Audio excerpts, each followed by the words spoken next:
Imagine a famine so severe that a family, uh, just completely packs up whatever they can carry, and they flee their homeland to seek asylum in an enemy nation. Right. Because that is how the ancient text we're looking at today opens. Mhm. It's not a sweeping romance, not some philosophical debate about morals. It's starvation, death, and eventually 3 widows standing on a dirt road with absolutely no future. Yeah, it is a profoundly bleak starting point. I mean, when we talk about loyalty today, we usually frame it around a social contract, Right. like a sense of fairness. Right, yeah, like you scratch my back, I scratch yours. Exactly. But the landscape of loyalty we're about to step into it's terrifying in its vulnerability. It really forces us to ask what happens when that social contract completely disintegrates.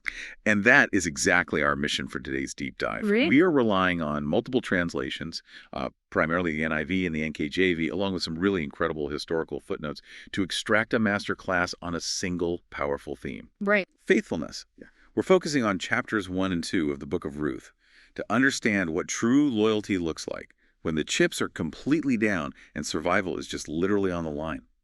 Okay, let's unpack this. So to even begin to understand the weight of the loyalty demonstrated in this text, we have to kind of situate ourselves in the sheer desperation of the context. Yeah. The narrative explicitly states that this takes place in the days when the judges ruled. Right, which, if you're familiar with ancient Near Eastern history, the time of the judges is essentially shorthand for chaos. Oh, total chaos. It was an era marked by moral decay, political instability, and just a terrifying cycle of violence in the land of Judah.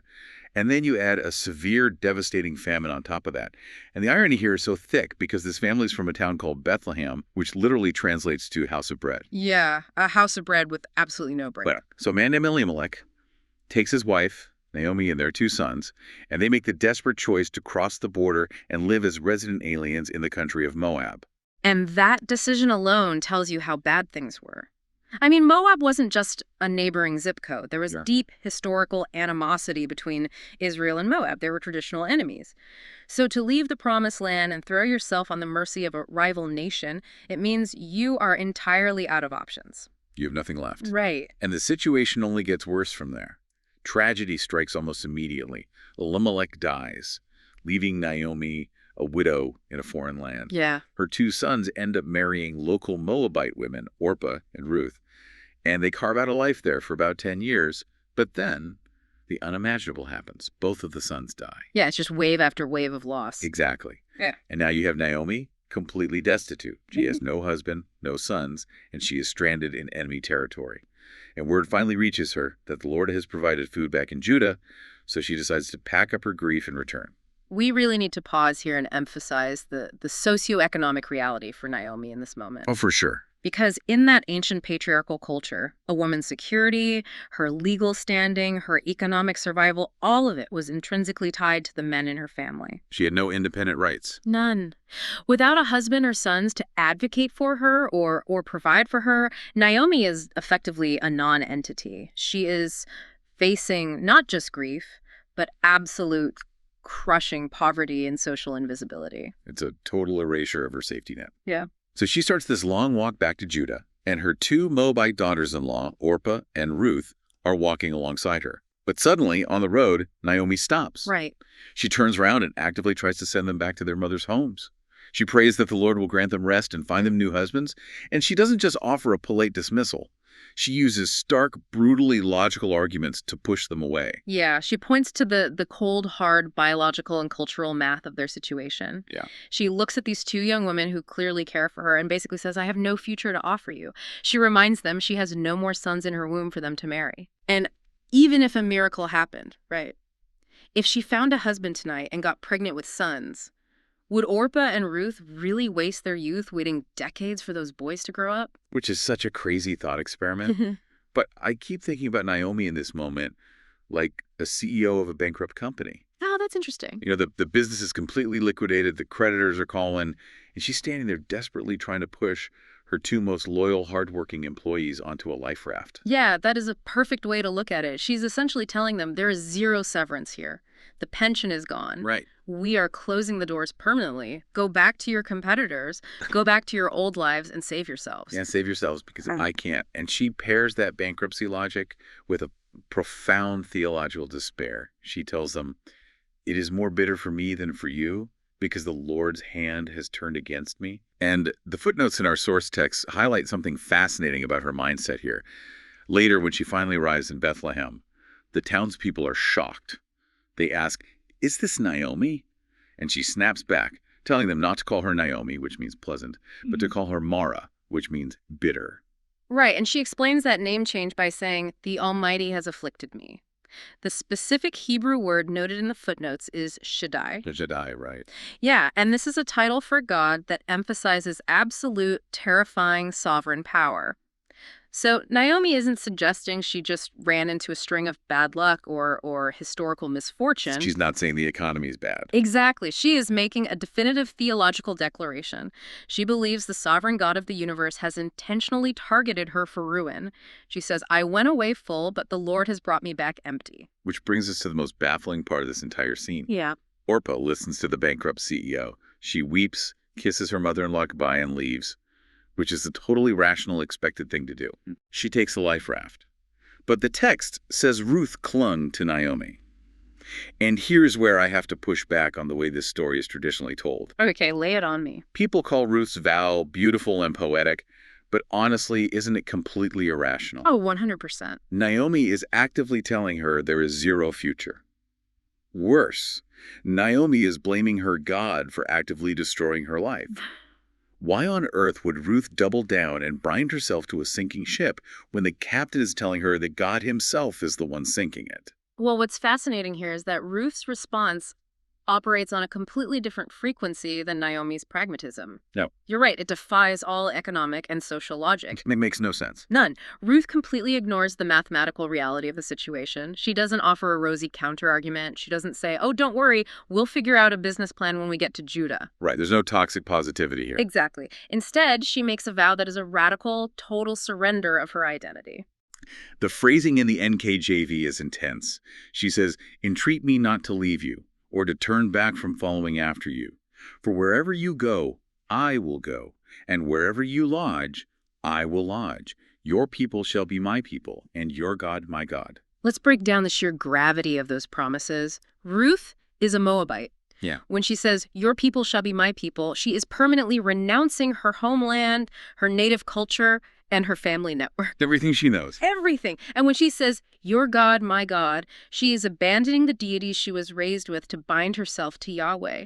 And the paradox, as you pointed out, is that her only current evidence of Yahweh's work is the bitter, ruined life of her mother-in-law. Yeah, she is converting in the face of absolute tragedy, not the promise of prosperity. There's no prosperity gospel here. Right. It's the exact opposite. And she seals this surrender with a formal curse. She tells Naomi, "Where you die, I will die, and there will I be buried. May the Lord do so to me, and more also, if anything but death parts you and me." The NIV translates that as, "May the Lord deal with me, be it ever so severely." That is covenantal language. She is binding herself to Naomi under the penalty of divine judgment. It's a jaw-dropping contrast. You have Orpah, who demonstrated sensible, rational affection. She loved Naomi, but she ultimately chose self-preservation. Yeah. And then Ruth demonstrates a loyalty that violently rejects self-preservation. She is giving up absolutely everything for a bitter widow who has literally nothing to give her in return. It is an entirely upward sacrifice. And that kind of radical loyalty is so disarming that it completely silences Naomi. The text notes that when Naomi saw Ruth was determined to go with her, she stopped urging her. She just gave up arguing. Yeah. So the two women travel on in silence and finally arrive in Bethlehem. And the text notes they arrive just as the barley harvest is beginning, which is a great pivot because a beautiful poetic vow on a dirt road is a great narrative moment, but you can't eat a vow. No, you cannot. Poetic loyalty doesn't put food on the table. How does this emotional commitment translate into actual survival in a world where they are completely destitute? Because true faithfulness never stops at the emotional declaration. It requires execution. Action. Right? Ruth doesn't sit around Bethlehem waiting for a miracle to fall from the sky. She immediately goes to work. She says to Naomi, "Let me go to the fields and pick up the leftover grain behind anyone in whose eyes I find favor." She is taking advantage of a practice called gleaning. The Levitical law in Israel required landowners to leave the edges of their fields unharvested and to leave any dropped stalks of grain on the ground specifically so the poor, the foreigner, and the widow could come and gather food. Yeah, and it turns out she happens to enter the field of a man named Boaz, who is described as a man of great wealth and, significantly, a relative of Naomi's late husband. Which seems like a huge coincidence, Hmm. but we have to strip away the romanticized Sunday school imagery of this scene, right? Oh, absolutely. Gleaning was not a pleasant afternoon picking flowers. It was backbreaking, dangerous work. You're wandering into fields owned by powerful men, surrounded by hired laborers, relying entirely on scraps. I'm really glad you brought that up because I need to stop and highlight the extreme vulnerability of Ruth's physical reality here. She isn't just a poor woman. She is a Moabite. An enemy. Right. She is from a despised rival nation wandering into an Israelite field.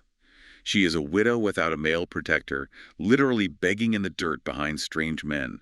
The threat of physical violence or exploitation is incredibly high. It's off the charts. So into this tense environment walks Boaz, the wealthy landowner. He arrives from Bethlehem and greets his harvesters with "The Lord be with you."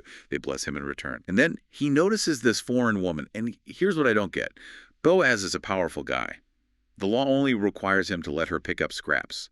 He doesn't owe her anything else. Right, he's met his legal obligation. Yeah, so why does he care? In a world where she is totally powerless, why does he go completely out of his way to interact with her? Well, his reaction is entirely countercultural, and it really hinges on what his overseer tells him. Boaz asks whose young woman she is, and the foreman explains she is the Moabites who came back with Naomi. But he doesn't just give her demographic information, he highlights her unbelievable grit. Right. He tells Boaz she asked permission to glean and has remained here from morning till now, except for a short rest in the shelter. She isn't acting entitled to the charity, she is working herself to the bone. Exactly. And Boaz responds to that with unprecedented protection and provision.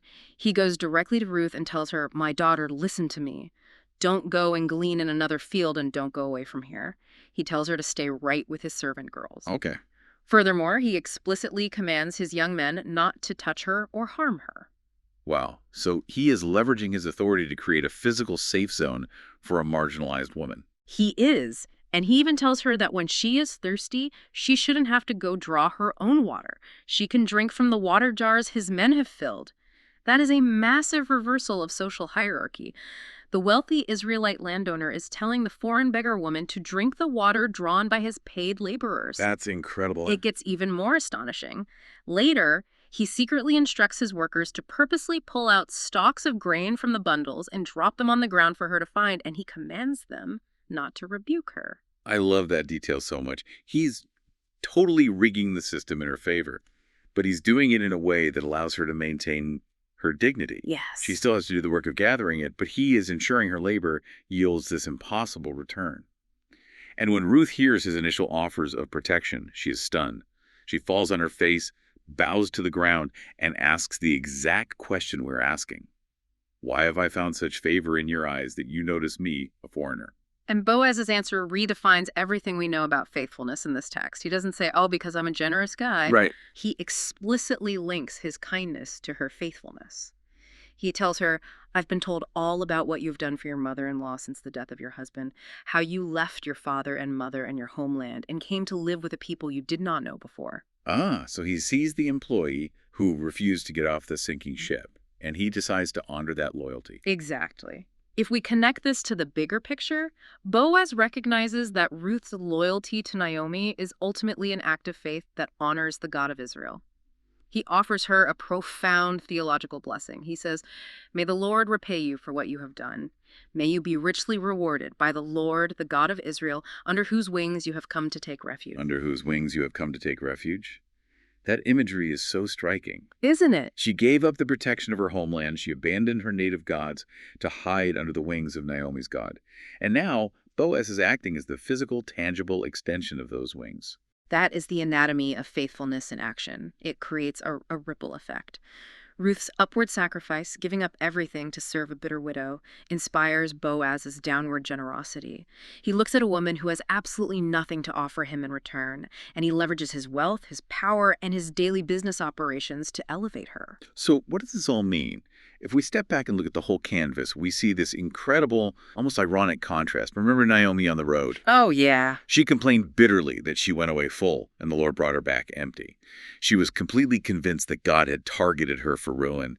Yet she is entirely blind to the fact that Ruth's gritty daily faithfulness, sweating it out in a hot barley field, and Boaz's protective, generous faithfulness are the exact instruments God is using to fill her emptiness back up. It really highlights that faithfulness operates in two very different but equally necessary modes.